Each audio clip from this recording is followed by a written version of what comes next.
Kau kan? Ya, pengantar ini singkat para sahabat. TP TV sudah standby. Di like, di subscribe, di share sebanyak mungkin untuk supaya mencegah sahabat-sahabat kita di luar sana tidak terpengaruh terhadap pemurtadan. Ternyata Tuhanmu itu memiliki sisi kebukan Tuhanan. Yuk, sisi kemanusiaan Tuhanmu ini Tuhan bukan? Dia menyatu cuma. Iya, berarti dia menyatu dengan sesuatu yang bukan Tuhan. Kan dia merubah dirinya cuma. Bohong lagi. Bohong lagi. Tuhanmu merubah dirinya menjadi bukan Tuhan gitu. Dia menyatu untuk menjadi menyatu atau merubah? Hei, dia menyatu atau merubah? Dia sekehendaknya lah dia cuma. Iya.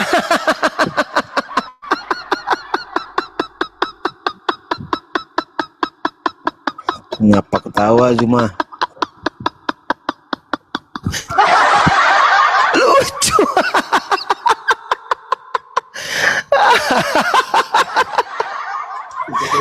Lucu. Tuhanmu berubah. Tadi terus Tuhanmu bersatu. Nah sekarang sekehendak Tuhan kau. Kenapa banyak kali bohongnya? Setiap bicara kamu itu bohong. Gimana bohongnya cuma? Tuhanmu itu menjadi bukan Tuhan atau gimana?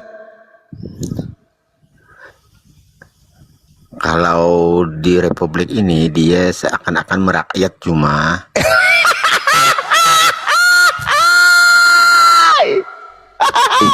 Ini parah nih.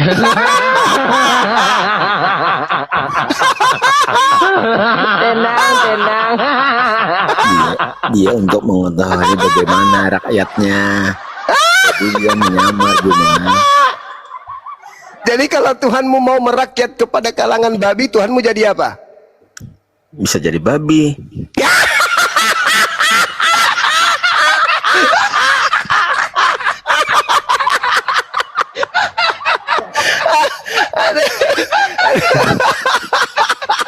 Kan dia terserah dia cuma. Astagfirullah ya Allah ya Karim. Ampuni hambamu ya Allah. Jadi kalau Tuhanmu itu mau merakyat kepada anjing, jadi Tuhanmu jadi apa? Direkod.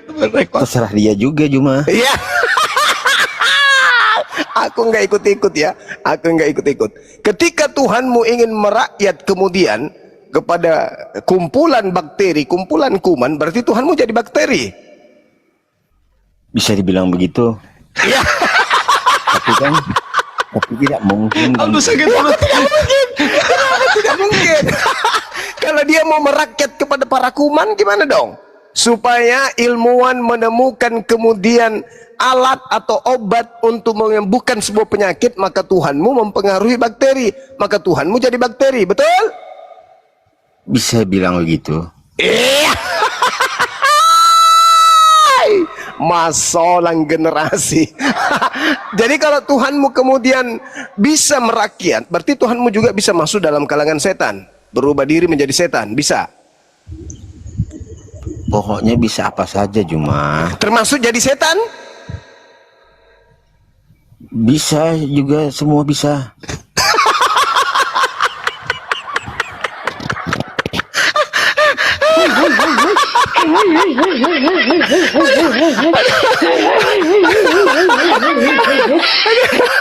Aduh, Tuhannya bisa jadi setan.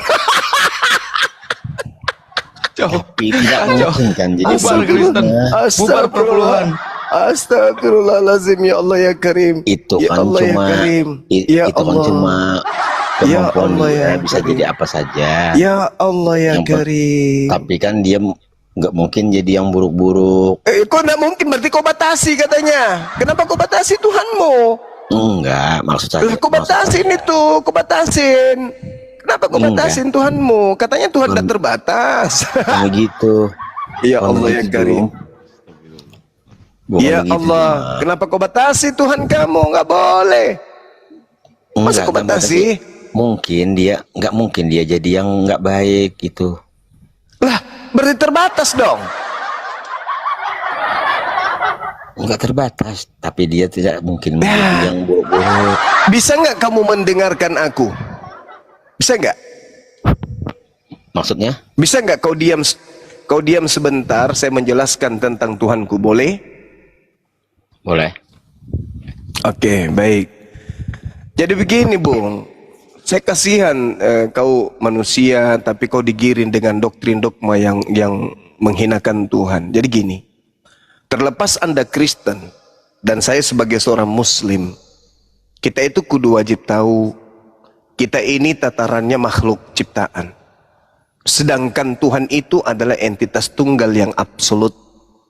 Sementara di sudut yang berbeda, di ufuk yang berbeda, kita manusia sebagai ciptaannya itu menempati ruang dan menempuh perjalanan relativitas waktu. Jadi Tuhan ini sudah tentu terbebas dari pergerakan sifat, waktu dan ruang. Jadi Tuhan yang kami sembah adalah Tuhan yang tidak pernah terjangkau oleh relativitas akal atas segala kehendaknya. Wujud yang tidak pernah mampu ditatap panca indera manusia yang ada hidup di bumi ini. Itulah Tuhan. Tapi keberadaannya kemudian ada.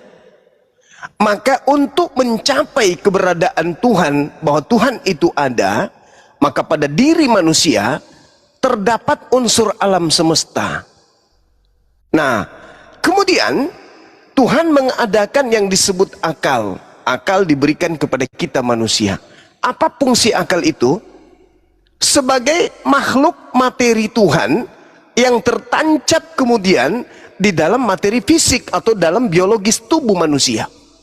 Jadi akal ini merupakan serpihan cahaya yang dengan akal itu kemudian manusia mampu membedakan segenap kualitas-kualitas objek. Dengan akal manusia kemudian manusia terikat dalam realitasnya sebagai hamba atau ciptaan Tuhan, di mana manusia ini dengan akalnya mampu menciptakan kebenaran-kebenaran yang selalu berubah atau secara istilah dinamis. Apapun itu dinamis. Makanya dalam kehidupan kita sebagai manusia, kita manusia itu selalu berkembang dalam segala hal. Jadi akal ini menjadi sarana membangun peradaban kita selaku manusia, sekaligus dengan akal kita manusia menciptakan proses-proses tatanan struktur budaya manusia berupa nilai dan juga norma. Nah, dengan akal ini kawan, kita bisa sampai kepada pengetahuan bahwa Tuhan itu ada. Bukan Tuhan turun menjadi manusia lalu seperti yang tadi Anda gambarkan, Tuhan bisa jadi ini, Tuhan jadi itu, Tuhan jadi ini. Bukan begitu. Akal diberikan oleh Tuhan kepada kita agar akal ini menjadi cahaya yang mencerahkan, agar akal ini bisa menjadi garis pembeda antara makhluk dan Tuhan, sehingga tataran manusia yang berakal mengembangkan kemudian beragam konsep, termasuk konsep mengenal Tuhan. Juma. Nah, udah paham dah apa yang saya sampaikan? Paham, tapi gini. Nah, jadi Tuhan dengan manusia itu sama setara enggak? Memang tidak setara. Kan dia memohon untuk memberitahu manusianya bahwa dia Tuhan gitu. Ya, supaya manusia itu mengetahui adanya Tuhan, manusia diberi akal. Bukan mengakal-akali Tuhan turun ke bumi jadi bukan Tuhan. Sampai kau katakan Tuhan mau bisa jadi babi, Tuhan mau bisa jadi kucing, jadi bakteri, kuman. Itu konsep apa itu? Itu kan kekuasaannya, jadi kan bisa dia bang. Oh tidak bisa saudaraku. Ketika Tuhan itu kemudian disebut maha kuasa, maka dia tidak ada sisi untuk menjadi lemah. Apa tujuannya jadi manusia? Untuk menebus, untuk mengampuni dosa-dosa manusia. Dia cukup mengatakan dosamu telah ampuni, selesai. Ngapain dia turun jadi bukan Tuhan? Gini bang, kata pendeta kami bang, kalau kita melakukan kesalahan dosa apapun di muka bumi ini, kita masuk ke surga, Bang. Gimana? Melakukan apa saja kita di muka bumi ini, makan apa saja, semua halal. Apa saja yang kita perbuat, mau dosa, mau apa, masalahnya kita sudah ditebus, Bang. Itu ajaran setan itu. Itu ajaran setan. Surga itu, Bung, tempat suci. Yang masuk ke sana adalah orang yang suci. Orang itu disebut suci kalau jasadnya tidak terdapat makanan haram. Kalau ruhnya tidak pernah menyembah kepada sesamanya makhluk. Maka tubuh yang tidak pernah makan makanan haram dan ruh yang tidak tunduk menyembah kepada yang bukan Tuhan, itulah yang masuk ke surga. Bagaimana mungkin Anda masuk ke surga? Bayangkan nih, bayangkan. Adam tadinya sudah ada di surga. Makan makanan yang diharamkan oleh Tuhan, diusir dari surga. Lah ente bukan dari surga, makan semua yang diharamkan, mimpi masuk surga mana bisa? Adam itu dilemparkan dari Ganbi Eden, dari surga karena makanan. Sementara ketika Adam itu diusir dari surga hanya gara-gara satu makanan saja, Kristen ini akan diusir kemana? Karena Kristen memakan semua yang diharamkan. Kalau Adam dilemparkan dari surga ke bumi hanya gara-gara kemudian dia makan satu makanan, bagaimana dengan Kristen yang makan semua makanan? Jadi jangan mimpi masuk ke surga kalau tidak mengikuti perintah Tuhan. Jangan makan ini, jangan makan itu, jangan makan ini. Itu perintah, harus kita tunduk. Lah kamu makan semuanya. Gimana dong? Gini, Bang, kenapa kan makanan, kan kalau di Islam kan banyak yang diharamkan. Kenapa Tuhan menciptakan sosok yang diharamkan itu? Untuk apa gunanya di dunia ini kalau tidak untuk dimakan? Ya, itu untuk rambu-rambu. Itu rambu-rambu. Siapa di antara hambaku ini yang taat kepada aturanku, siapa yang tidak? Makanya kita dikasih itu supaya menjadi rambu-rambu. Apakah kita taat kepada perintahnya atau tidak taat kepada perintahnya? Makanya pada diri manusia itu sikit-sikit mau makan, sikit-sikit mau makan, sikit-sikit mau makan. Itulah ujian. Jadi makanlah yang halal. Ketika kemudian kehidupan manusia itu selalu mau makan, maka Tuhan menguji dengan menghadirkan berbagai macam makanan yang bisa dikonsumsi oleh tubuh manusia. Tetapi di antaranya ada yang diharamkan sebagai bahan ujian. Kalau kemudian tidak ada makanan yang diharamkan semuanya bisa dimakan, ya itu sama dengan binatang berarti. Sama seperti babi. Ada nggak makanan yang tidak dimakan sama babi? Dimakan semua. Jadi orang yang makan seluruh makanan yang ada di atas muka bumi itu sama seperti babi. Tapi babi itu enak, Bang. Nah, itulah ujiannya, Bung. Kalau tidak enak, tidak mungkin diharamkan. Ada nggak kemudian dalam kitab suci mengatakan, janganlah engkau makan tai karena itu haram bagimu? Nggak ada. Oh, tai itu tidak enak, Bang. Iya, makanya ngapain dikasih larangan? Sementara manusia tidak mungkin memakannya. Tapi karena babi itu makanan paling enak. Kenapa makanan babi itu enak? Karena dagingnya itu sama unsur daging manusia. Daging manusia itu daging yang paling enak. Kalau Anda melihat dari unsur-unsur yang terdapat dalam daging manusia, makanan manusia itulah, tubuh manusia itu paling enak kalau dimakan. Kenapa? Karena sama unsur gennya binatang babi. Makanya sekali Anda makan babi, maka otak Anda akan tumpul menuju kepada Tuhan. Hati Anda akan menjadi gelap menuju kepada Tuhan. Kenapa? Karena Anda makan makanan yang diharamkan. Kenapa babi diharamkan? Karena ketika orang makan babi dan menikmati itu dan tidak mau bertobat, maka hatinya menjadi tertutup, buta seketika. Sama seperti babi. Paham tidak sampai situ? Paham. Tapi gini, Bang. Nah, kita berasumsi aja, Bang. Gini, Bang. Kita punya, anggaplah kita di kabupaten punya Polres kan. Lah, ketika itu kita melakukan kejahatan. Akan tetapi yang memerangi kejahatan orangnya nggak ada. Jadi kita melakukan kejahatan terus kan sama seperti Tuhan. Kenapa sama seperti Tuhan? Kan kita melakukan kejahatan tapi Tuhan tidak menegur kita Jadi kita kan Tuhan memberikan aturan melalui para nabi. Jangan makan ini, jangan makan itu. Iblis juga punya aturan melalui juga utusannya. Jadi utusan Tuhan mengajarkan manusia tunduk kepada aturan Tuhan. Utusan iblis mengajarkan manusia untuk jangan melakukan perintah Tuhan. Gitu. Perintah boleh gak Tuhan. Bang, Gimana? boleh gak saya nanya Bang? Boleh.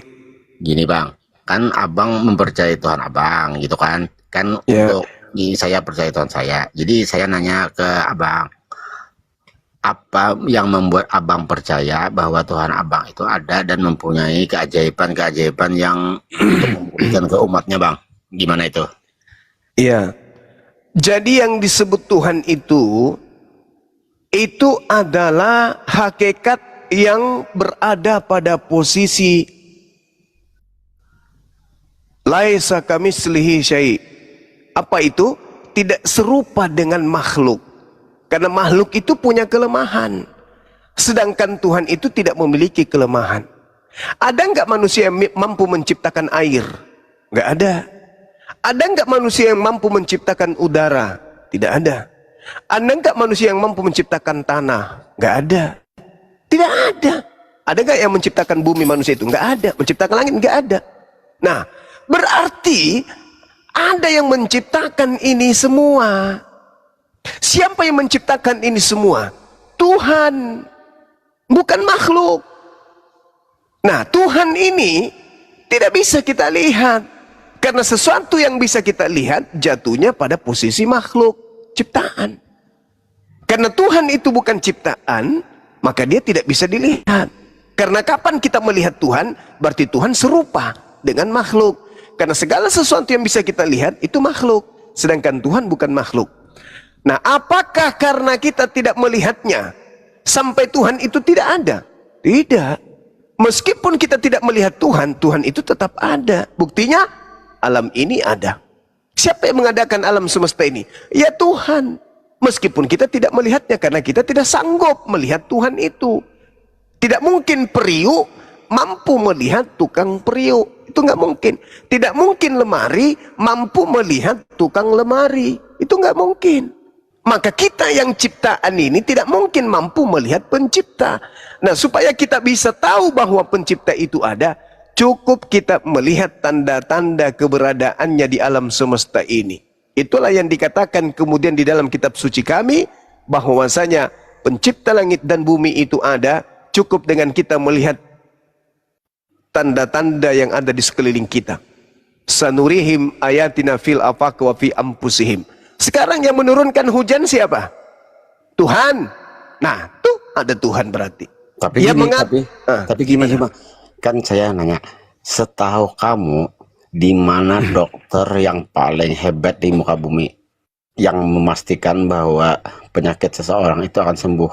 Kan cuma ada satu orang yang bisa menyembuhkan spontan, dan siapa ada manusia yang bisa kalau orang mati bisa menghidupkannya kembali dengan detik itu juga? Kan cuma satu. Ayo, Nah, itu manusia kan yang melakukan itu. Tanya siapa backingannya, siapa yang membackup dia di belakangnya, siapa? Yesus bisa membangkitkan orang mati. Siapa yang ada di belakang Yesus? Ya itu masalahnya, kan masalahnya Nah, kita itulah nggak tahu ya, gimana kan yang terbukti kan untuk di mata umat manusia semua kan yang satu, ya dia itu yang satu yang bisa membangkitkan orang mati itu kan. Ayo, gimana siapa yang ada di belakangnya? Sama ketika kemudian saya bertanya, siapa yang kemudian manusia yang mampu belah lautan? Hanya Musa kan?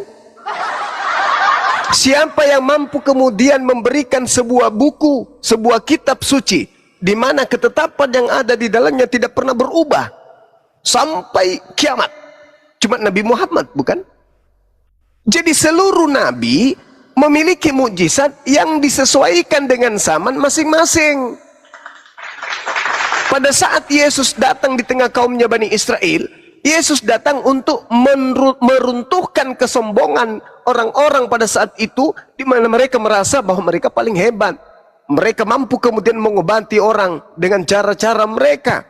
Yesus datang mengalahkan kemudian apa yang mereka lakukan itu dengan Yesus mengatakan, nih tengok nih, aku bisa membangkitkan orang mati. Tapi dengan cara apa? Biiznillah, dengan izin Allah. Berarti Yesus datang melakukan itu semua karena Allah. Ini buktinya. Kita lihat di dalam Kisah Para Rasul 2 nomor 22. Hai orang-orang Israel, dengarkanlah perkataan ini. Yang aku maksudkan adalah Yesus dari Nazaret, seorang manusia yang telah ditentukan oleh Allah dan yang telah dinyatakan kepadamu dengan kekuatan-kekuatan dan mujizat-mujizat dan tanda-tanda yang dilakukan oleh Allah melalui perantaraan Yesus di tengah-tengah kamu seperti yang kamu tahu. Tuh, Allah yang melakukan, bukan Yesus. Cuman Yesus sebagai utusan, sebagai nabi, sebagai perantara, sebagai wakil Tuhan di tengah-tengah kaumnya Bani Israel, agar Allah melakukan mujizat melalui tangan Yesus. Makanya Yesus mengatakan, aku tidak dapat berbuat apa-apa dari diriku sendiri. Tapi faktanya dia bisa menghidupkan orang mati. Iya, karena di belakangnya dia itu adalah Tuhan pencipta langit dan bumi. Bisa nggak dilihat Bapak yang di belakangnya Yesus itu? Nggak bisa. Nabi Musa belah lautan. Ada nggak Yesus belah lautan? Nggak ada. Karena mujizatnya bukan itu. Mujizatnya pembagiannya bukan ke situ Yesus. Itu pembagian mujizat untuk Nabi Musa. Nah, Nabi Musa bisa nggak belah lautan sendiri? Nggak bisa. Lalu siapa yang ada di belakangnya? Tuhan. Bisa nggak dilihat Tuhan yang di belakang Musa itu? Yang mengutus? Nggak bisa. Begitu juga Nabi Muhammad. Nabi Muhammad ummi, buta huruf. Tapi kenapa buku kitab sucinya itu kemudian cakupannya adalah ilmu pengetahuan dan tidak ada ilmu di atas muka bumi ini yang mampu mengalahkan isi Quran? Apakah Nabi Muhammad pernah sekolah? Tidak pernah. Artinya bahwa Nabi Muhammad diberikan mukjizat untuk melumpuhkan kesombongan manusia di atas muka bumi ini dengan mereka menemukan temuan-temuan, tapi ternyata dalam Al-Quran sudah ditunjukkan temuan tersebut. Contoh, ketika ilmuwan menemukan bahwasanya ada yang disebut sidik jari, Al-Quran lebih dulu 1400 tahun sudah menemukan itu. Ilmuwan menemukan kemudian bahwasanya di bawah laut ada api, ada sungai, laut kemudian terbagi dua, tidak bisa menyatu. Ternyata Nabi Muhammad lebih duluan menemukan 1400 tahun tersebut. Lebih dulu. Berarti Nabi Muhammad datang untuk melumpuhkan ilmu pengetahuan. Nah, Musa datang untuk melumpuhkan kemampuan tukang sihir pada masa itu. Yesus melumpuhkan para tabib pada saat itu. Jadi masing-masing mereka punya mukjizat. Bukan berarti mereka Tuhan, tapi mereka adalah manusia mulia yang derajatnya di atas daripada manusia biasa dan di bawah daripada malaikat. Tidak bisa setara dengan Tuhan. Makanya Yesus mengatakan dalam Yohanes 5 nomor 36, ada kesaksianku yang lebih penting dari kesaksian Yohanes Pembaptis, bahwa seluruh pekerjaan mujizat yang aku lakukan, pekerjaan itulah yang aku lakukan dan bersaksi bahwa Bapaklah yang telah mengutus aku. Nah, terbukti kan? Ternyata Yesus bersaksi bahwa pekerjaannya itu adalah pekerjaan yang disuruh oleh Tuhannya. Bukan Yesus sendiri. Aku tidak dapat berbuat apa-apa dari diriku sendiri. Nah, itu Yohanes 5 nomor 30. Mungkin Yesus untuk mempelajari kan umatnya, untuk kalau dia sudah nggak ada, jadi umatnya untuk menyembah dia kan. Waktu sekarang umatnya nggak ada lagi, mungkin dia untuk memberi pelajaran bagi umat. Kalau sudah aku nggak ada lagi, menyembahlah ke aku. Bukan begitu, Jumah? Bukan. Yesus ketika dia datang mencontohkan kaumnya Bani Israel menyembah kepada Tuhan pencipta langit dan bumi. Yesus mengajarkan sujud kepada pencipta langit dan bumi, berserah diri kepada pencipta langit dan bumi. Anda coba baca Yohanes 14:31.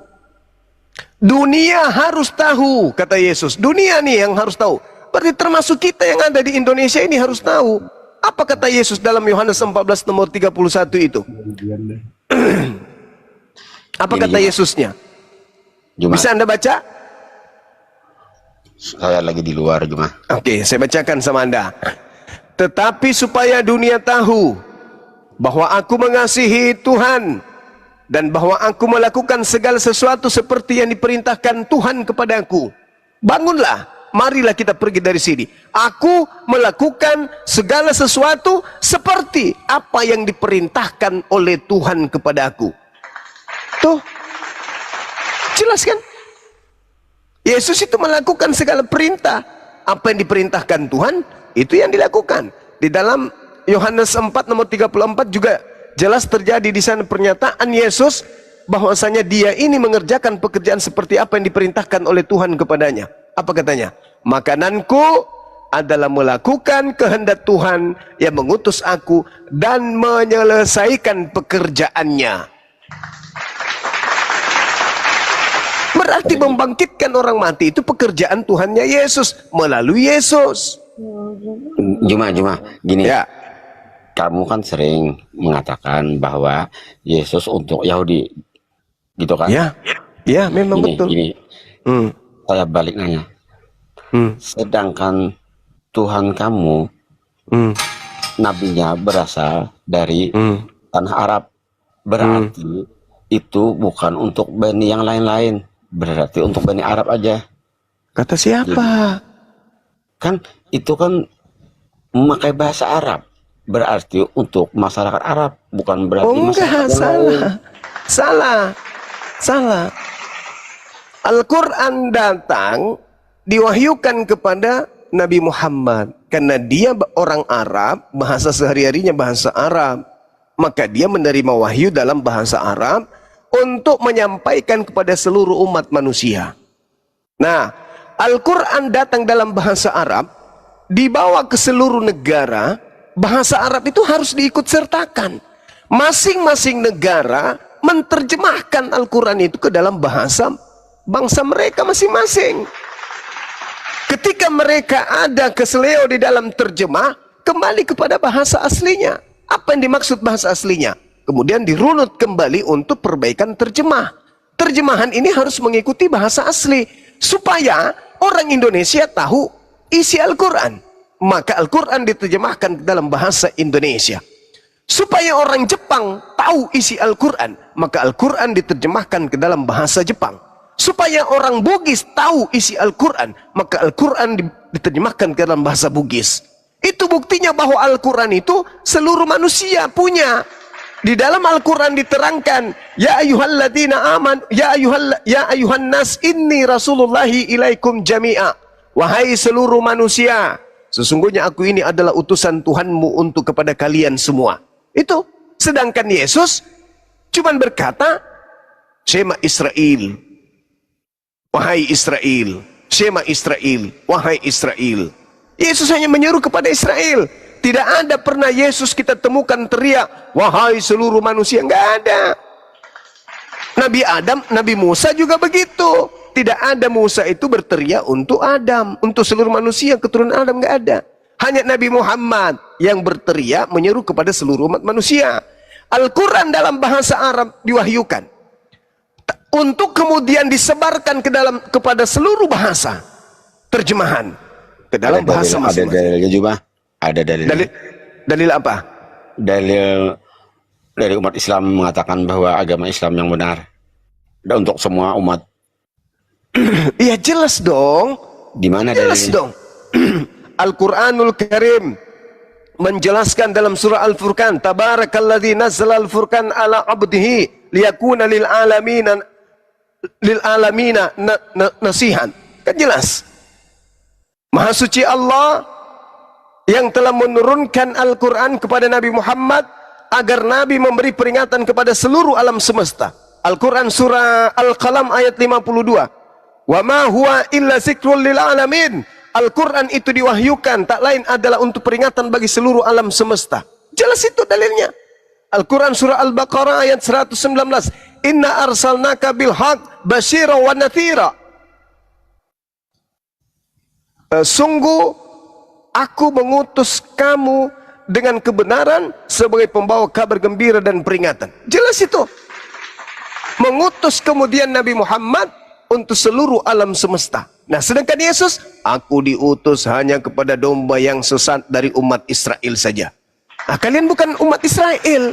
Harusnya kalian itu menjadi pengikut Nabi Muhammad, bukan pengikut Yesus. Karena Yesus hanya untuk kaum Israel saja. Sedangkan Nabi Muhammad untuk seluruh umat manusia. Termasuk kamu. Makanya kamu disebut kafir karena kau menolak Nabi Muhammad, di mana Nabi Muhammad diutus untuk kamu, tapi kau menolaknya, malah kau ikut-ikut ke Yesus, di mana Yesus mengatakan, aku hanya untuk Bani Israel. Ngapain kau ngikut ke sana? Kau nyamar-nyamar jadi domba, padahal kalian itu bukan domba. Berarti yang terbanyak, yang menganut agama terbanyak di muka bumi ini sesat semua, menurut pendapat kamu? Yesus yang mengatakan itu. Matius 24 nomor 4 nomor 5. Waspadalah agar kalian jangan disesatkan, sebab banyak orang yang akan datang memakai namaku dan berkata, akulah Kristus. Mereka akan menyesatkan banyak orang. Jadi kata Yesus, ada iblis yang datang memakai namanya, yaitu Yesus, dan berkata dirinya adalah Kristus. Yesus Kristus palsu ini akan menyesatkan banyak orang. Nah, Yesus asli mengatakan, aku diutus hanya kepada domba yang sesat dari umat Israel. Yesus palsu mengatakan, pergilah ke seluruh dunia, jadikanlah seluruh bangsa menjadi muridku. Itu dua Yesus yang berbeda. Yang asli hanya untuk Bani Israel, yang palsu untuk seluruh bangsa. Kalianlah korbannya, karena mengikuti Yesus yang palsu. Begitu saudara. Banyak kali mulut kau. Satu mulutku. Apa hasilnya kau selama ini, Zuma? Alhamdulillah, Nggak ada hasilnya kau. banyak Nol kau, pendeta gimana? pastor yang masuk Islam kembali menjadi Enggak, manusia. nol kau. Kau nggak ngerti Setelah agamamu. mereka jadi binatang berpuluh tahun, mendengarkan kemudian apa yang saya sampaikan, alhamdulillah mereka berubah Apa jadi hasil manusia. kau berkuar-kuar kayak gini? Udah aku Apa bilang hasilnya? sama, Tanya lah dulu kau. udah aku bilang, udah aku jawab. Semakin kuat, semakin banyak pengikut Yesus, biar kau tahu. Semakin berkuar kau, semakin banyak pengikut Yesus. Aduh, Ngerti nggak kau? Orang semakin pintar. Sayangnya itu terbalik. Bang Antar, saya mau nanya Bang Antar. Udahlah, nggak ada isi kau, Zuma. Ini kamu bilang katanya agama kita yang terbanyak ini bilangnya agama yang sesat. Ayo, gimana kamu membantu membantahnya? Kan Yesus mengatakan iblis akan menyesatkan banyak orang. Tergenapi enggak? Ya tergenapi, kalian banyak kan? Kalau tidak banyak berarti Yesus bohong. Tapi karena Yesus mengatakan akan banyak orang yang disesatkan oleh Yesus palsu, ya terbukti. Maksudnya Yesus palsu itu gimana, Juma? Yesus kan berkata kepada, waspadalah, kata Yesus kepada muridnya, waspadalah kepada penyesat yang datang kepadamu memakai namaku. Pertanyaan saya kepada saudara, penyesat itu ketika datang menurut Yesus memakai nama siapa? Kan dia nggak bilang nama Yesus, cuma Kristus. Dia bilang namaku. Namaku siapa? Dia tidak menyebutkan namanya, cuma Kristus. Dia bilang, waspadalah kepada penyesat yang datang memakai namaku. Nah, namaku siapa? Tapi kan tidak menyebutkan nama, cuma Namaku Kristus. siapa? Jawab dulu, namaku siapa? Ayo, jujur kita. Anda mau selamat kan? Kalau mau selamat, lepaskan doktrin, pakai akal. Biar jadi manusia. Yesus berkata, waspadalah kepada penyesat. Dalam bahasa Yunaninya planos. Planos itu pembohong, penipu, penyesat, atau iblis. Waspadalah kepada penyesat yang datang kepadamu memakai namaku. Nah, penyesat itu datang memakai nama siapa? Nama bom-bom atau nama Yesus? Nggak ada nyebut nama, cuma Dia mengatakan memakai namaku. Gimana nih? Saya mau memanusiakan kamu, kok kamu kayak gitu? tapi kan dia nyebut Kristus dalam. Iya, selain dia memakai namaku, dia juga mengatakan akulah Kristus. Berarti iblis itu datang dengan menyamar Yesus Kristus. Tapi nggak ada menyebutkan namanya Yesus gitu, Bu. Dia mengatakan waspadalah kepada penyesat yang datang kepadamu memakai namaku. Namaku siapa? Memakai namaku berarti memakai nama Yesus. Dan penyesat itu selain memakai namaku, dia juga mengaku Kristus. Berarti kalau digabungkan penyesat ini mengaku Yesus Kristus. Alamak, ayo kawan. Dan saya Mumpung pernah masih ada bilang, kesempatan. saya pernah nanya Ayo. pendeta. Saya juga pernah nanya kepada begitu. Kata pendeta, Dia tidak menyebut nama Yesus, cuma Oh, enggak. Kristus yang Ya orang sama namanya aja pun. nama. Oke, anggaplah begitu. Anggaplah pendeta kamu itu benar. Sekarang penyesatnya bergelar apa menurut Yesus? Kristus. Nah, sekarang siapa yang pengikut Kristus? Islam atau Kristen? Yang banyak itu. Ah? Kristen. Kristen. Sekarang Anda agamanya apa? Kristen. Nah, sudah. Anda sadar nggak? Tapi tidak menyebutkan nama Yesus, Juma. Betul. Tadinya katanya Kristus. Kristus itu nama gelar penyesatnya. Sedangkan Kristen artinya pengikut Kristus. Berarti kalian pengikut penyesat. Belum sadar juga. Kamu nggak bayar aku loh. Kita tidak saling mengenal. Kita bukan keluarga biologis. Kita hanya saudara sebangsa. Tapi saya relakan kemudian menghabiskan waktu saya sampai jam segini untuk memberikan penjelasan, peringatan, ajaran Yesus yang benar itu kayak mana. Anda tidak gaji saya kan? Berbeda ketika Anda ke gereja, Anda bayar per puluhan. Di sini enggak. Tapi saya jujur menyampaikan isi Bible. Kalau saya menyampaikan Al-Quran, mana bisa Anda terima? Anda tidak beriman kepada Al-Quran. Maka cukuplah kemudian Bible sebagai acuan. Itu pun di Bible saya mengutip pernyataan Yesus. Anda juga tidak mau percaya. Berarti Anda lebih besar kemudian doktrinnya daripada akalnya. Nah, sekarang Yesus mengatakan, kasihilah Tuhanmu dengan akal. Kenapa Anda tidak melakukan itu? Harus melakukan itu. Kenapa Anda melakukan kasihi Tuhanmu dengan dogma?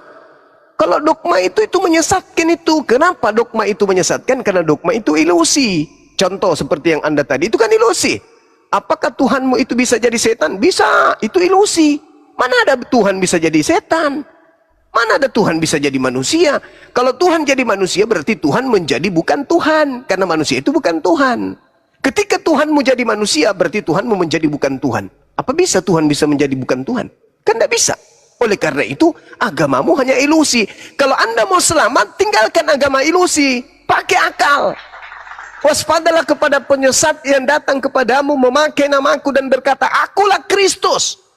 Jadi ketika ada orang mengaku Kristus, berjumpa dengan Kristus, menyembah kepada Kristus, maka dia menyembah penyesat. Maka dia pengikut penyesat. Kemana perginya penyembah penyesat? Kemana perginya pengikut penyesat? Ya ke neraka. Anda mau ke neraka rupanya, hanya gara-gara egois. Saya Kristen dong, egois saja. Hanya itu, begitu Anda mati, Anda mau bertanggungjawabkan kepada siapa iman Anda, kepercayaan Anda. Tapi nggak ada yang suruh. Setiap dalam masalah kita di muka bumi ini, kalau kita menyebut nama Yesus, itu spontan cuma sembuh. Spontan apa? Dengan mukjizat-mukjizatnya. Iya, itulah yang dikatakan Yesus. Waspadalah kepada Kristus palsu yang melakukan mukjizat-mukjizat sekiranya menyesatkan manusia-manusia pilihan juga. Itu bukan menyelesaikan Juma, itu kan dia memberikan kesehatan untuk permohonan umat-umatnya. Kau kesehatan pula, kau ke dokter atau datang ke rumah saya biar kau obatin. Kau sakit apa rupanya? Kalau ke dokter nggak sembuh Juma. Lah, kalau ke dokter nggak sembuh-sembuh berarti Anda penyakitnya akut. Bagaimana Anda mau sembuh? Anda cacingan dikasih obat panu, mana bisa? Tapi sakit mata dikasih Kalpanax, mana bisa? Tapi terbukti dengan mukjizat menyebut namanya. Bagaimana dengan Matius 7? Bagaimana dengan Matius 7? Kata Yesus, banyak orang memanggil aku Tuhan, bernubuat pakai namaku, mengusir setan pakai namaku, bermujizat pakai namaku, menyembuhkan orang pakai namaku.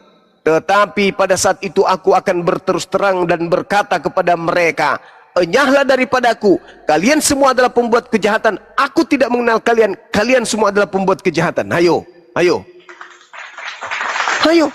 Ternyata orang yang bermujizat, mengobati orang sakit, menyembuhkan orang sakit, ternyata Yesus tidak mengenalnya, malah diusir. Kenapa? Karena mereka mengikuti Kristus palsu, di mana iblis pun bisa mengobati orang, iblis pun bisa bermujizat. Makanya iblis mengatakan kepada Yesus dalam Lukas 4, Yesus, Jika kau menyembah aku, maka segala kuasa akan aku berikan kepadamu. Kuasa menyembuhkan, kuasa memberikan rezeki, kuasa memberikan bantuan, kuasa memberikan pertolongan. Itu iblis janjikan. Jadi kalau anda menuhankan iblis, iblis akan membantu anda untuk menyembuhkan orang sakit. Itu kata Yesus. Waspadalah kepada Kristus palsu yang datang, bermukjizat, melakukan tanda yang dahsyat, sekiranya mungkin dengan mukjizatnya menyesatkan banyak orang. Nah itulah anda disesatkan sama mukjizat-mukjizat itu. Begitu saudara. Jadi besok hari kalau anda lagi sakit gigi, gampang, sederhana, anda tinggal pergi ke dukun beranak. Percaya sama saya, anda tidak akan sembuh. Ngapain coba mujizat-mujizat kayak begitu? Pakai akal, Bung. Gini Juma, Apalagi? kan kamu percaya bahwa Tuhan kamu yang paling benar gitu kan? Iya iyalah. Di dalam contohnya aja dalam negara kita ini kan ada 6 agama. Ya, terus? Berarti kalau kamu mengklaim agama kamu yang paling benar, berarti agama yang lain itu anggapan kamu itu salah. Iya iya dong. Pasti itu. Berarti yang menganut agama selain Juma itu berarti sesat semua. Ya iyalah. Pastinya itu, nggak diragukan. Oh, baik. Berarti anggapan kamu yang menganggap selain agama yang dianutnya oleh Juma itu orang bodoh dan tolol semua. Jahil, lebih dari kera. Kera, kenapa kera kemudian tidak nampak, terlihat, menyembah kepada Allah pencipta langit dan bumi? Karena dia bukan manusia. Tapi kalau ada manusia yang diberi akal, tapi tidak menyembah kepada pencipta langit dan bumi, malah menyembah kepada ciptaannya, itu lebih kera dari kera. Contoh Kera Juma, contoh agama, anggaplah agama Hindu, dia kan percaya dengan leluhur-leluhurnya. Kan terbukti juga Juma, dia bisa berkomunikasi. Berarti Tuhan di dunia ini banyak Juma. Satu Tuhan itu maha kuasa, memberikan segala fasilitas kepada ciptaannya. Malu Tuhan itu hanya gara-gara tidak disembah, Tuhan tidak memberikan hak prerogatifnya sebagai manusia ciptaannya. Tuhan memberikan kepada siapapun ciptaannya. Sekali dia diciptakan, fasilitas diberikan oleh Tuhannya, meskipun ciptaannya itu kemudian tidak menyembahnya. Itu yang Anda harus pahami. I love you. Thank you.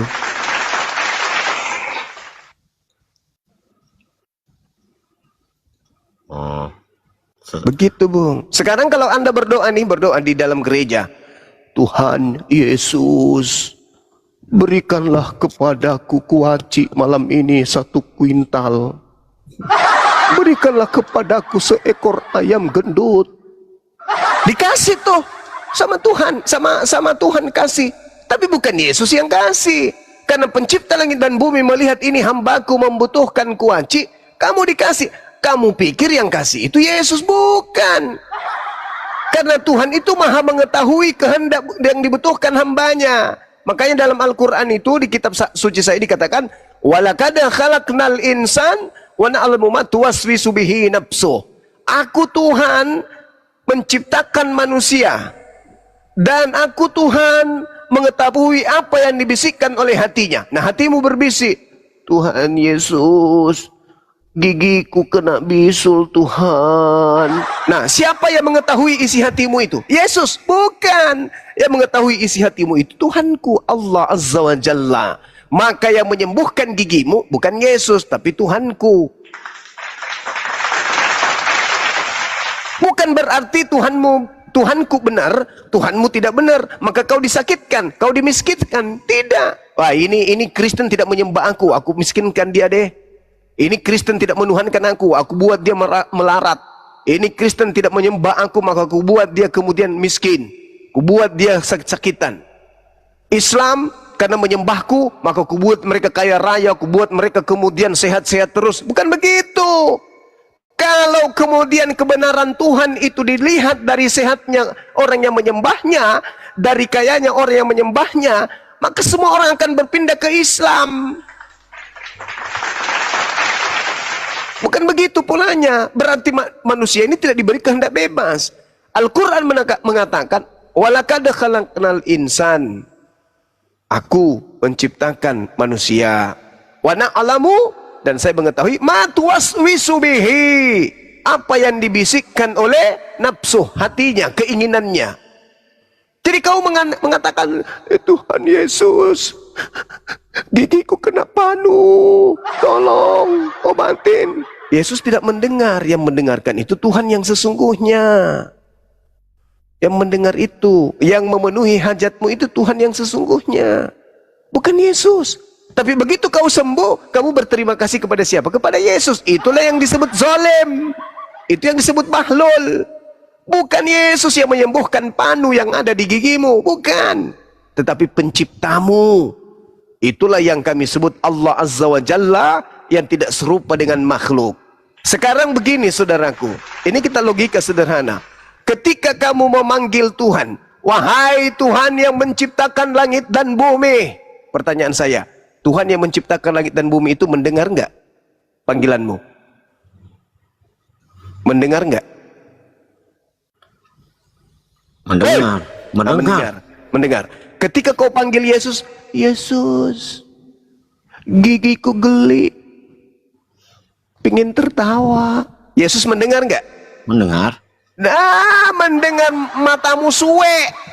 Bagaimana Yesus mendengar? Dia manusia.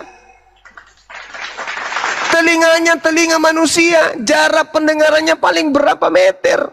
Bagaimana Yesus mau mendengar? Aku tidak dapat berbuat apa-apa dari diriku sendiri. Dia kan ada di surga, Juma. Dia ada di surga, apalagi dia jauh, tuyul.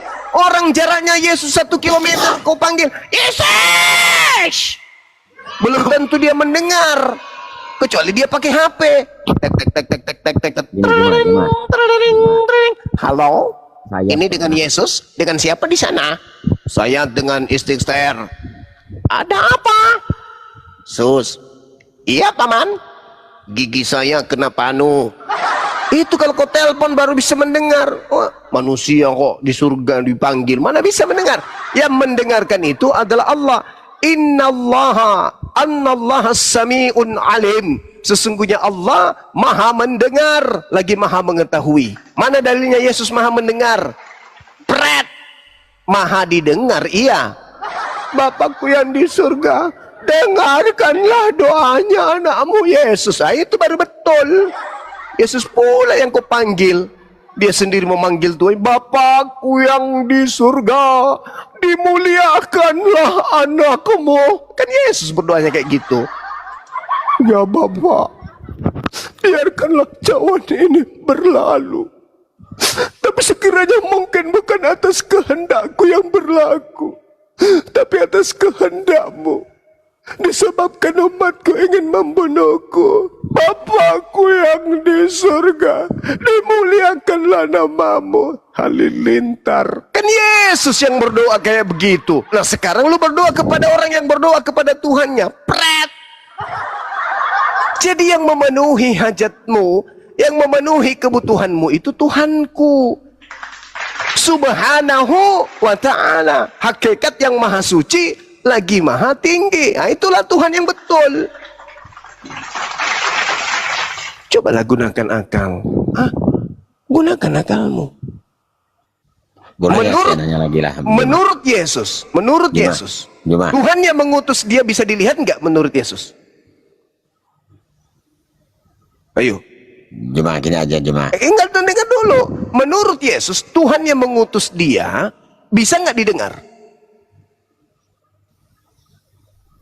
Itu kan dirinya sendiri, cuma. Mulai ngaco kan, bohong lagi. Dibilang coba lepaskan dogma dulu. Menurut Yesus, Tuhan yang mengutus dirinya itu bisa dilihat kagak?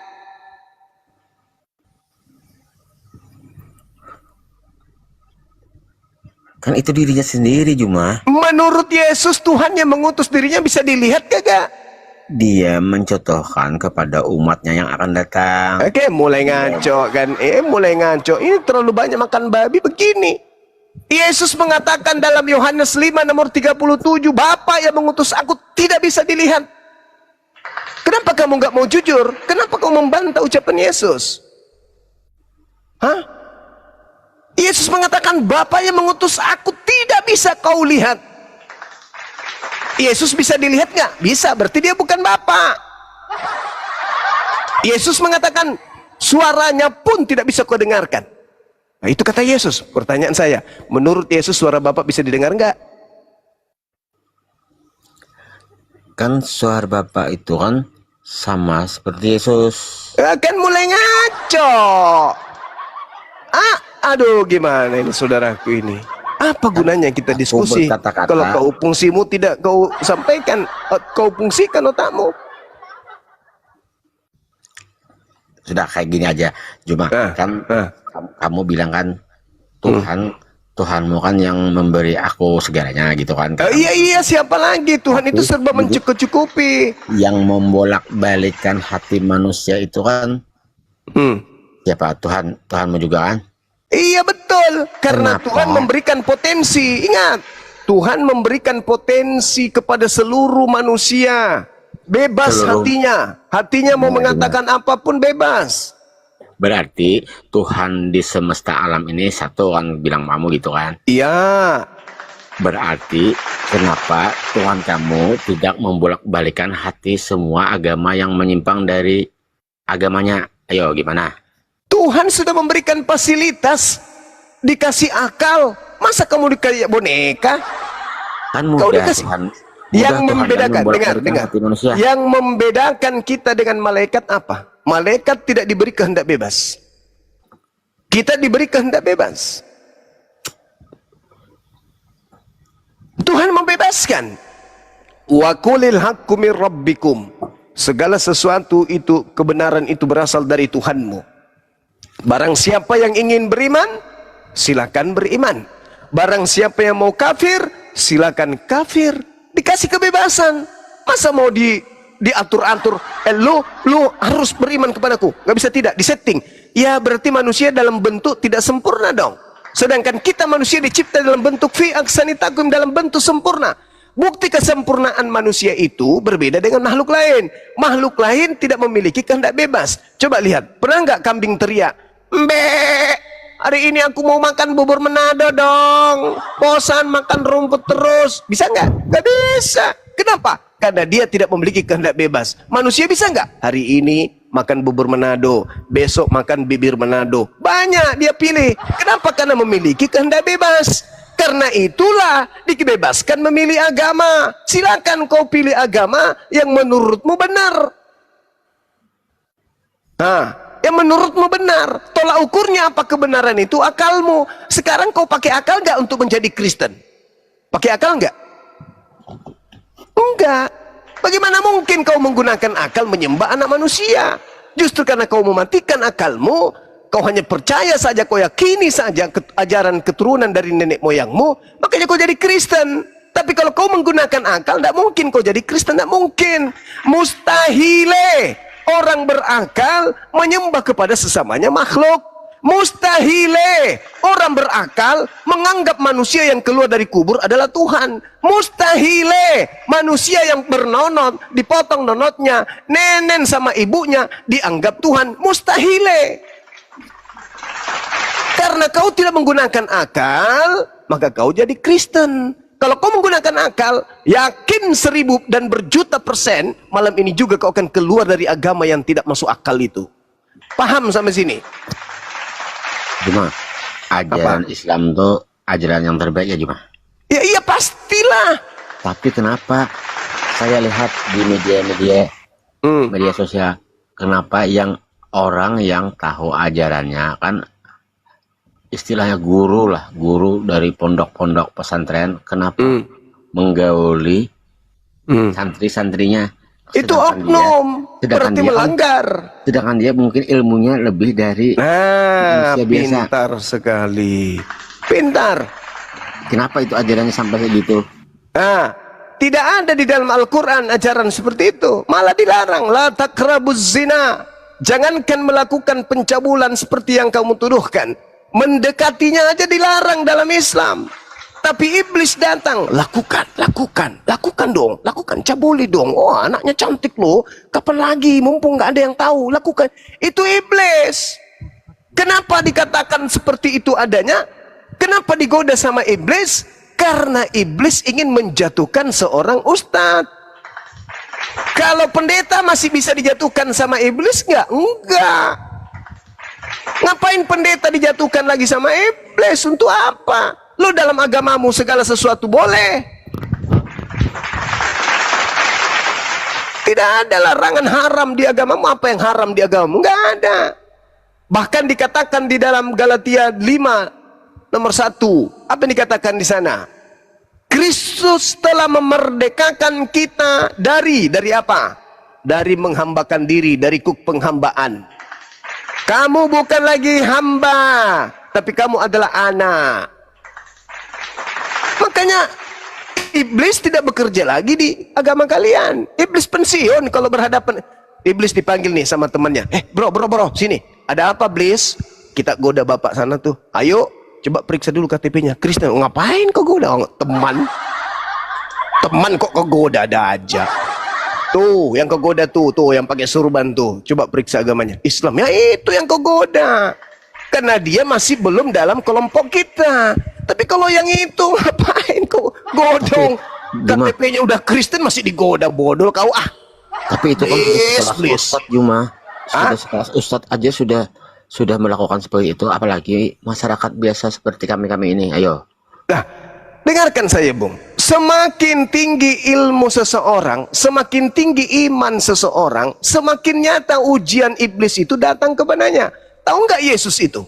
Kau tahu nggak Yesus itu? Orang yang soleh, orang yang taat kepada Tuhannya, orang yang selalu tunduk menjaga perintah Tuhannya. Apa yang terjadi? Ditenteng, dibopong, digendong sama iblis. Tahu kau? Saking kuatnya imannya Yesus.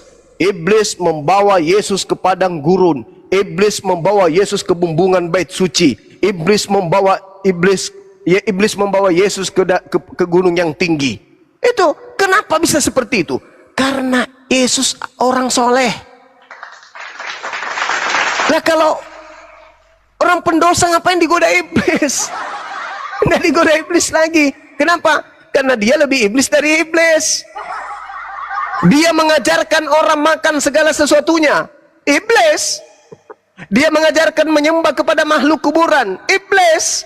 Dia mengajarkan menyembah kepada anak orang. Ya iblis. Dia mengajarkan orang makan babi. Ya iblis. Dia mengajarkan orang untuk jangan bersunat. Iblis. Ngapain digoda coba orang kayak gitu? Ngapain? Dia yang mengajak lagi kemudian orang makan babi. Ya iblis. Tuhannya mengatakan jangan makan babi. Iblisnya mengatakan apa? Jangan makan babi. Nggak mungkin. Iblisnya mengatakan makan babi. Tuhan mengatakan jangan ada Tuhan lain selain diriku. Iblis mengatakan apa? Bikinlah Tuhan selain Tuhan. Yesus dituhankan. Iblis. Ibadah sabat, jangan kau rubah sabatku. Iblis mengatakan apa? Rubah jadi minggu. Iblis. Sunatkan dirimu. Kalau ada yang tidak sunat, bunuh. Itu kata Tuhan. Kata iblis, jangan kau bersunat, tak ada gunanya. Tuhan mengatakan terkutuklah orang yang tidak melakukan hukum Taurat. Iblis mengatakan apa? Ya, melakukan hukum Taurat terkutuk. Jadi iblis itu senantiasa bertentangan dengan Tuhan. Ketika Tuhan mengatakan satu Tuhan, iblis yang mengatakan satu dalam tiga, tiga dalam satu. Itu iblis selalu bertentangan dengan Tuhan. Itu dinubuatkan Yesus di dalam Matius 24 nomor 15. Iblis itu terlihat bagus, terlihat baik ajarannya, tapi ajarannya senantiasa bertentangan dengan firman Tuhan. Bagaimana dengan Islam? Tuhan yang benar adalah Tuhan yang datang menyatakan diri kepada Abraham, Ishak dan Yakub. Islam, iya kan? Iya kan. Tuhan mengatakan Yesus adalah utusan Tuhan kepada kaumnya Bani Israel. Islam mengatakan, iya kan. Yesus mengajarkan Injil Allah kepada kaumnya Bani Israel. Islam mengatakan, iya kan. Yesus mengatakan, aku tidak akan mati dan tidak akan ada orang bisa membunuhku, mengambil nyawaku. Islam mengatakan, iya kan. Apa yang dikatakan oleh Tuhan, apa yang dikatakan oleh para nabi Tuhan, diiyakan umat Islam. Berbeda dengan Kristen. Apa yang diiyakan, yang diperintahkan oleh Tuhan, semua dibantah oleh Kristen. Aku diutus hanya kepada domba-domba yang hilang dari umat Israel, yang sesat dari umat Israel. Kristen bantah, oh enggak dong, untuk seluruh manusia dong. Yesus mengatakan, barang siapa yang meniadakan hukum Taurat meskipun yang paling terkecil dan mengajarkan kepada orang lain, maka dia akan menempati neraka. Kristen mengajarkan apa? Barang siapa yang mengharapkan ada kebenaran dalam hukum Taurat, maka dia tidak akan, maka dia sia-sia, maka sia-sialah kematian Kristus. Bertolak belakang. Semua yang diajarkan Tuhan dibantah Kristen. Ayo. Jadi iblis tidak lagi bekerja di Kristen. Iblis pensiun. Oh teman. Jadi gimana oknum bagi kamu, oknum yang melakukan melakukan zina di pondok, orang muslim yang makan babi. Berdosa. Orang berzina berdosa. Tidak bertobat ya neraka. Berdosa, tidak boleh. Tidak ada yang bisa menyelamatkan mereka. Begitu mereka bertobat menyadari, ya udah selamat. Bertobat, nasuha, betul-betul mengaku berdosa di hadapan Tuhan dan bersumpah berjanji tidak akan melakukan lagi. Ya selamat. Tapi gimana Allah suka kepada hambanya yang senantiasa bertobat. Gimana Suka. dengan korban-korbannya itu, kalau dia sedangkan dia bertobat aja dia bisa masuk surga? Bagaimana dengan perasaan orang yang korban-korbannya itu cuma? Iya, Iya. mungkin dia dihukum untuk memuaskan kemudian korban, dihukum, dikucilkan, hukuman kemudian hukuman sosial dikasih, lapor ke polisi, penjarakan. Tapi mereka yang melakukan di penjara bertobat, keluar menjadi orang yang baik, tidak lagi yang melakukan itu. Berbeda dengan kamu. Kalau kita menjadi Kristen, kita selamat. Karena dosa-dosa kita kemudian ditebus oleh Yesus dengan darahnya di atas tiang salib. Oke. Ketika orang Kristen melakukan dosa hari ini, bagaimana caranya menebusnya? Ayo. Kan sudah ditebus dari sananya. Berarti boleh bebas berdosa? Katanya bebas. Binatang. Binatang berarti. Binatang. Kan kita sudah ditebus dari Adam. Dosa-dosa kita sampai hari kiamat kita sudah ditebus. Berarti bebas. Jadi kita makan apa saja bebas. Tapi kan kalau kita melakukan kriminal di bumi ini, mungkin ada sekuensinya untuk Apa? dunia, hukuman dunia. Hukuman Tapi kalau dunia untuk doang. akhirat, kalau Tetapi untuk akhirat tidak dihitung lagi. Misalnya Anda memperkaos ibu kandung Anda, dosa atau tidak? tapi kan tidak mungkin gitu, cuma Ya enggak, kalau terjadi di antara seluruh manusia Kristen di bumi ini, kalau terjadi di antaranya mereka salah satunya, berdosa atau tidak? nggak ada orang Kristen yang Ya sudah, kalau orang Kristen kemudian salah satu dari kalian itu memperkaos kambing, berdosa atau tidak? kalau dia mau, Berdosa atau tidak? itu kan oknum, cuma bukan berarti semuanya. Ya saya tanya bukan oknum, saya tanya berdosa atau tidak?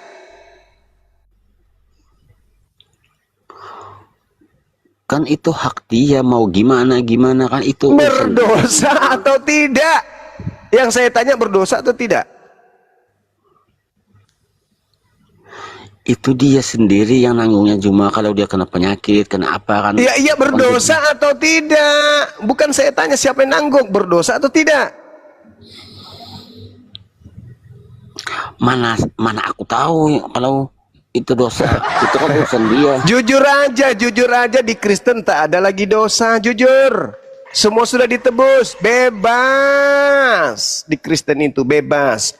Saya kasih dalilnya di dalam kitabmu di 1 Yohanes 2, di situ diterangkan, anak-anakku yang terkasih, apabila kamu melakukan dosa, Maka ada Yesus Kristus sebagai pengantara dari dosa kita. Bukan hanya dosa kita saja. Itu kamu Berarti tahu. kau bebas. Berarti bebas dong dalam Kristen. Iya, kamu tahu, kamu tahu. Nah, Kamu gitu. nanya. Akui aja. Pantasan di gereja bisa lagi sama laki kawin. Betul? Itu kan oknum Juma. Loh, bagaimana Anda mengatakan oknum? Anda mengatakan tadi bebas. Kan tidak semua yang mau laki sama laki. Lah kan faktanya di gereja dilakukan. Dan memang dalilnya, anak-anakku hal ini kau tuliskan kepadamu, supaya kamu jangan berbuat dosa. Namun jika seorang berbuat dosa, kita mempunyai seorang pengantara pada Bapa, yaitu Yesus Kristus yang adil. Dan Yesus adalah pendamaian untuk segala dosa kita. Untuk segala dosa kita. Dan bukan untuk dosa kita saja, tetapi juga untuk dosa seluruh dunia. Ayo. Gimana juga yang di pesantren tadi kan dia tahu sudah ini hukum-hukum. Menurut dalil 1 Yohanes 2, bebas. Kita semua sekarang sudah bisa jadi binatang. Karena bukan hanya dosa Kristen yang dihapuskan, tapi seluruh dosa dunia. Ayo. Pantasan kalian hidup kayak binatang. Di luar negeri sana, di luar negeri, di negara mayoritas Kristen, hidup mereka itu kayak binatang. Gak ada adab, gak ada akhlak. Kenapa? Karena sudah didoktrin, didogma, Yesus itu adalah pendamaian untuk segala dosa Kristen, dan bukan hanya dosa Kristen, tetapi juga untuk dosa dunia.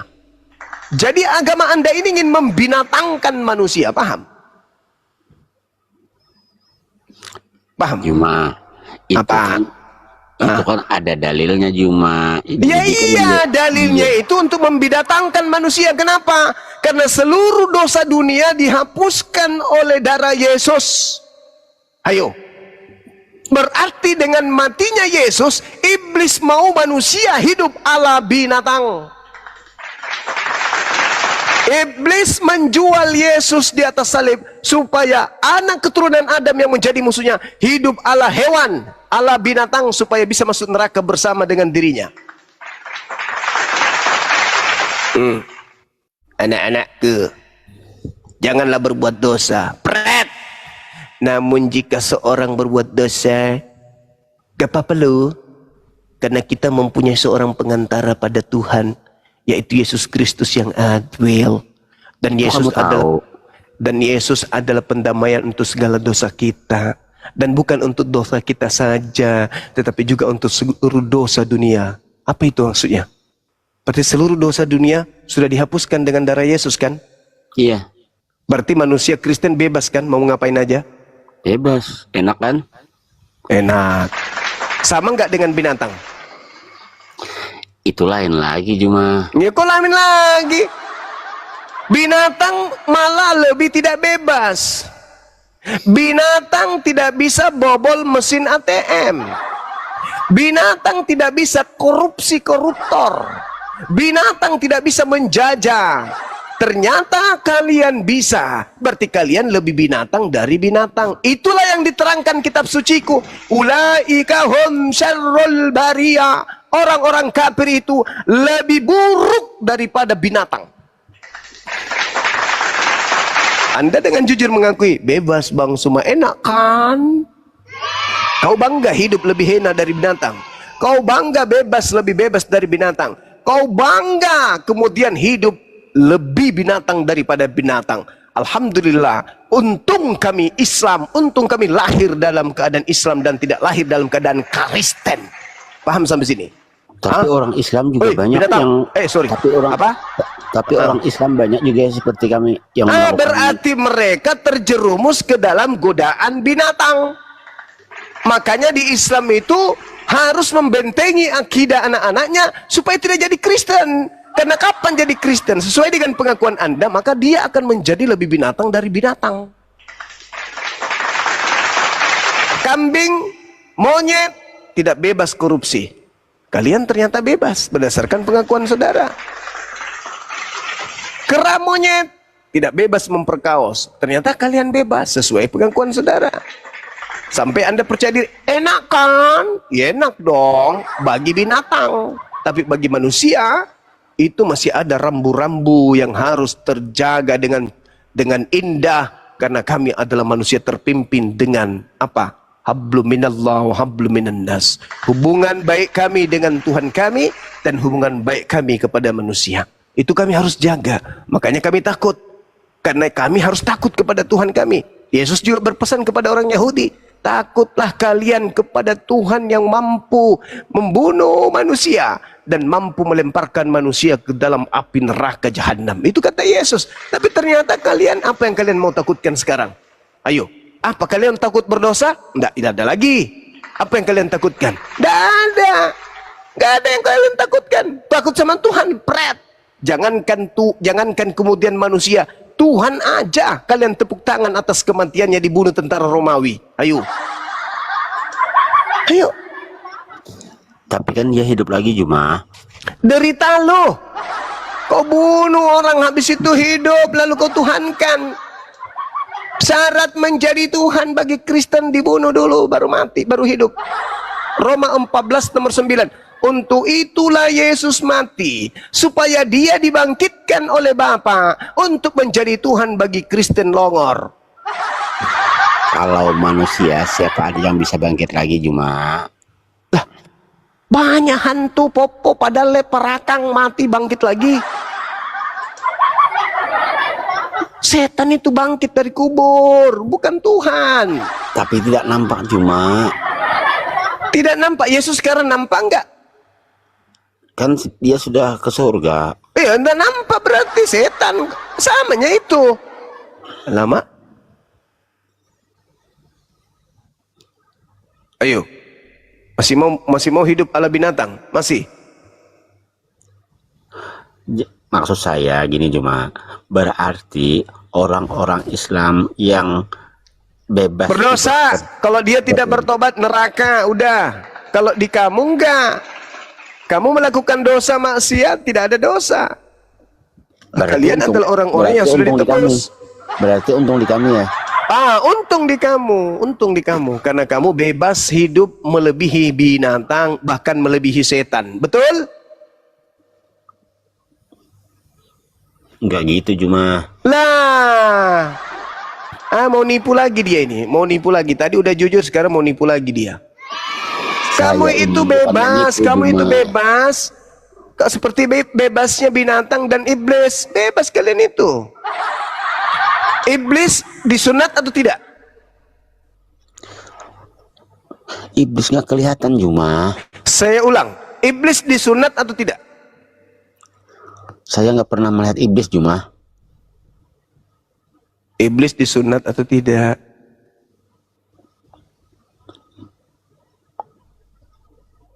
Mana aku tahu. Tidak. Ada nggak dalilnya iblis disunat? Tidak. Kristen tidak disunat. Itu iblis itu nggak terlihat. Sama-sama kan? Kalian sama-sama nggak disunat. Sekarang, apakah kemudian iblis masuk ke dalam tubuh babi? Pernah masuk dalam tubuh babi? Pernah nggak? Pernah nggak? Nah, kalau itu nggak tahu saya. Kubacakan dalilnya, boleh? Boleh. Yesus kemudian memasukkan roh jahat ke dalam tubuh babi. Itu tertulis dalam kitab kamu. Dan itu artinya bahwa ketika di dalam kitab Markus tersebut diterangkan babi-babi ini masuk ke dalam tubuh babi, babinya kemudian kamu makan, betul? Yang dimakan nggak ada iblisnya Juma. Enggak, aku tanya dulu. Pernah iblis masuk ke dalam babi, betul? Betul. Nah, sekarang kau makan babi, betul? Tetapi tidak ada iblisnya di babi itu Juma. Saya ulang lagi. Iblis pernah masuk ke dalam babi, betul? Betul, tapi dulu. Ya, sekarang kau makan babi, betul?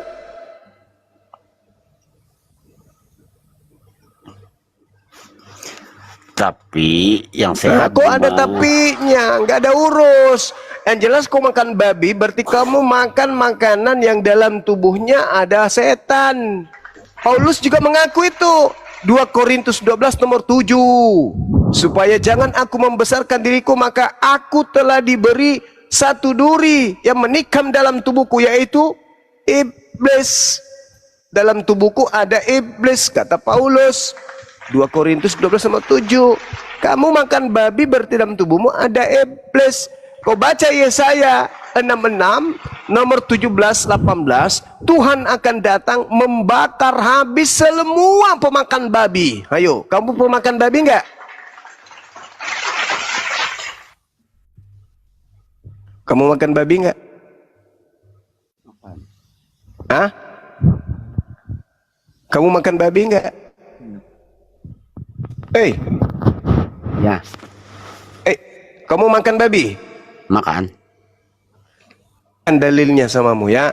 Di dalam kitabnya orang Yahudi Yesaya 66 dikatakan gini.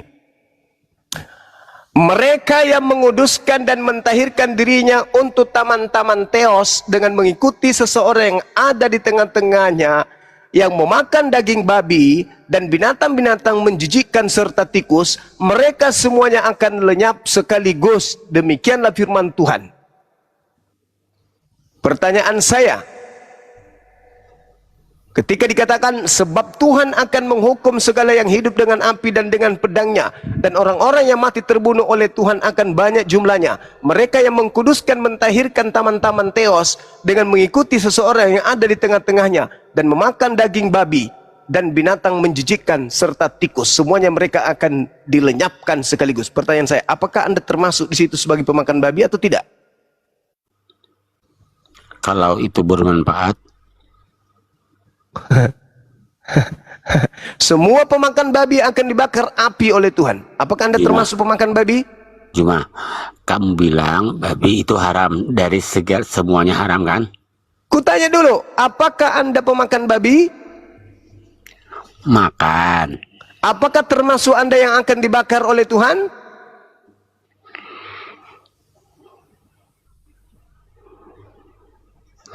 Kalau bermanfaat, nggak mungkin Tuhan. Itu dalilnya apa? Itu dalilnya apa?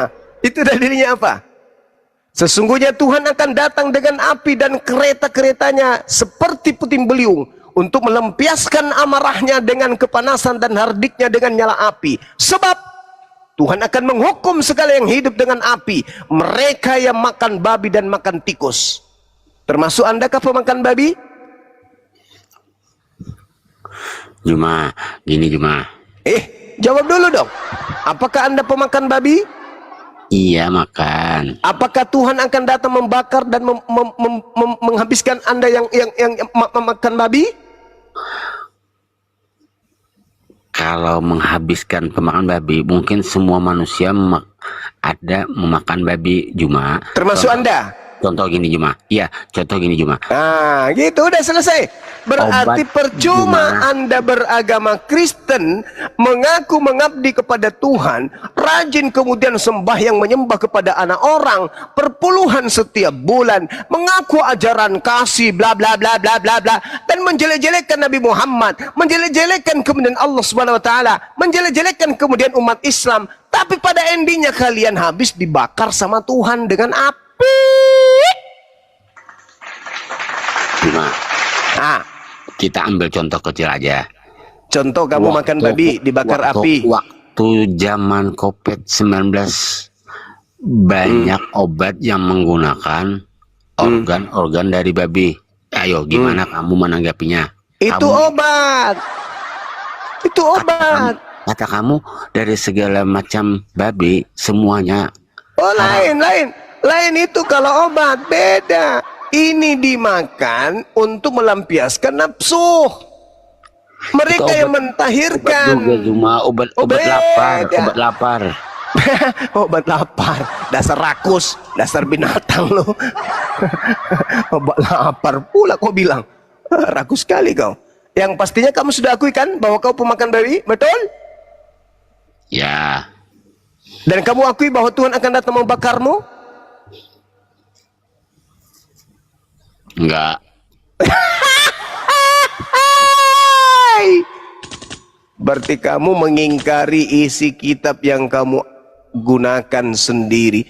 Itulah Kristen yang dikatakan Al-Quran, yukhadi'unallaha walladina amanu wa ma yakhda'una illa anfusahum wa ma yash'urun.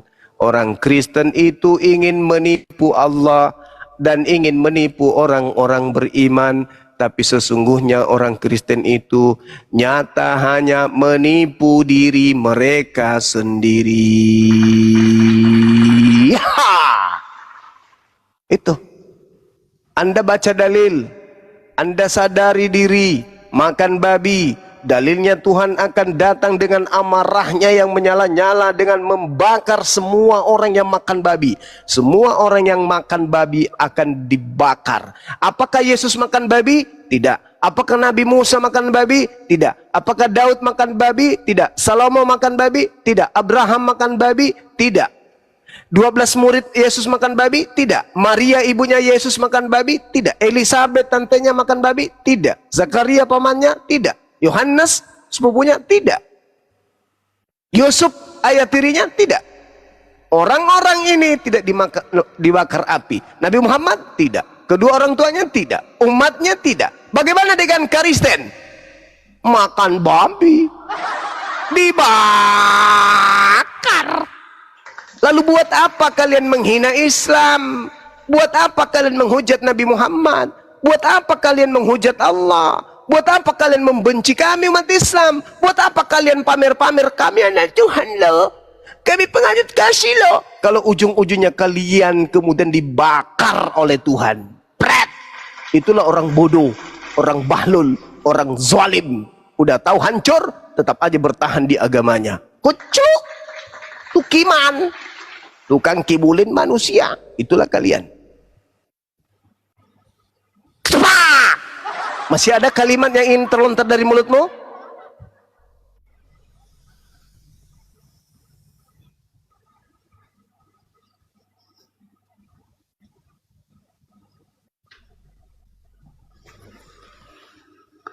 Ada cuma orang Islam bilang gini, kami bisa makan babi kalau kami dalam kelaparan.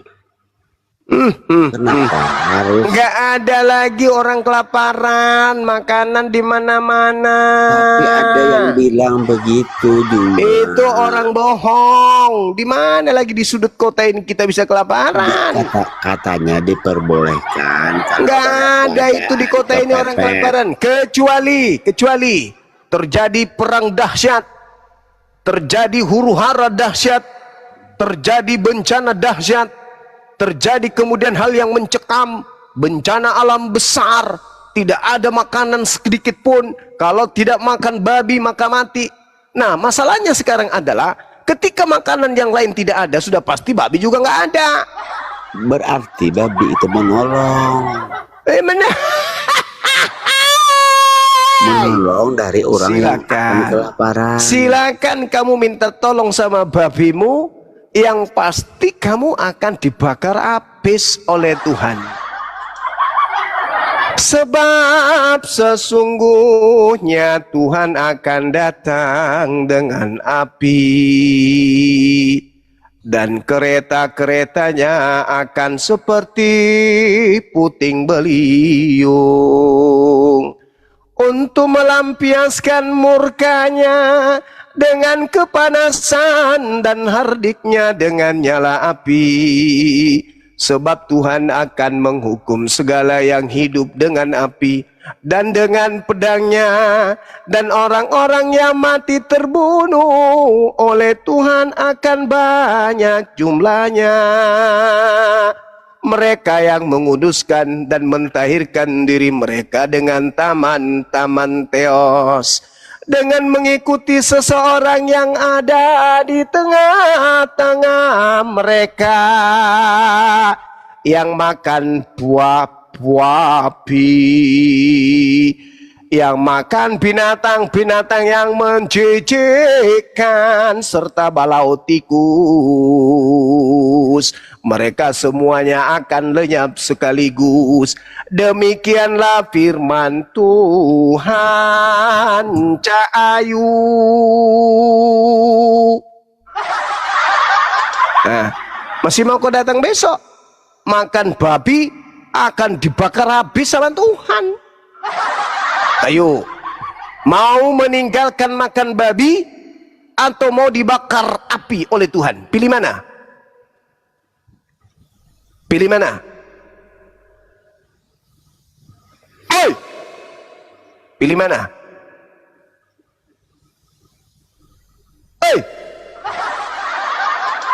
Mau dibakar api sama Tuhan atau meninggalkan makan babi? Pilih mana?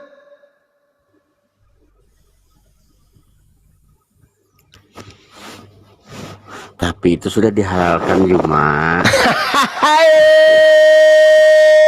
Kampret, dasar keturunan setan. Semua yang kita masuk. Ya sudah, silakan kau makan, silakan. Yang menghalalkan itu kan Paulus. Silakan kau makan, silakan. Tapi Tuhan mengatakan dia akan datang membakar seluruh pemakan babi. Paulus mengatakan jangan lagi kau mau diatur tentang makan makanan atau minuman. Jangan lagi. Segala sesuatunya sudah halal. Kata Yesus, kata Paulus. Tapi kata Tuhan akan datang dengan amarahnya, dengan murkanya yang menyala-nyala untuk membakar dengan api seluruh pemakan babi. Sekarang mana yang kau tuhankan? Tuhan yang datang kepada Yesaya atau Kristus yang datang kepada Paulus? Mana yang kau tuhankan? Ayo. Aku ikuti kamu. Aku ikuti kamu gini kan. Nah, ya udah, tinggalkan makan babi, oke? Aku ikuti kamu gini kan. Oke, tinggalkan makan babi, oke? Dengarkan dulu. Kau tinggalkan makan babi atau kau dibakar api? Jawab. Kan Paulus yang mendalilkan. Berarti kalau kita manusia awam mengikuti dia, berarti dia yang menanggungnya Juma. Dasar pengecut. Dosanya ditebus Yesus. Sekarang ketahuan makan babi, dosanya dilemparkan ke Paulus. Kan benar-benar atau ini binatang betul-betul kali. Gila benar kau. Kamu kan dia. Sudah dua lagi kau mau jadikan tumbal. Sudah Yesus jadi tumbal, sekarang Paulus lagi jadi tumbal. Besok-besok kau bilang yang ngajarin kan aku, orang tuaku. Mereka yang berdosa. Nanti anakmu makan babi mencontoh kamu, ya sama aja. Anakmu juga mengatakan bapakku yang longor itu yang ngajarin aku makan babi. Yang sama aja, cuples. Kan dia yang menghalalkan semua yang masuk. Sekarang anakmu makan babi itu ajaran siapa? Lah kamu yang contoh.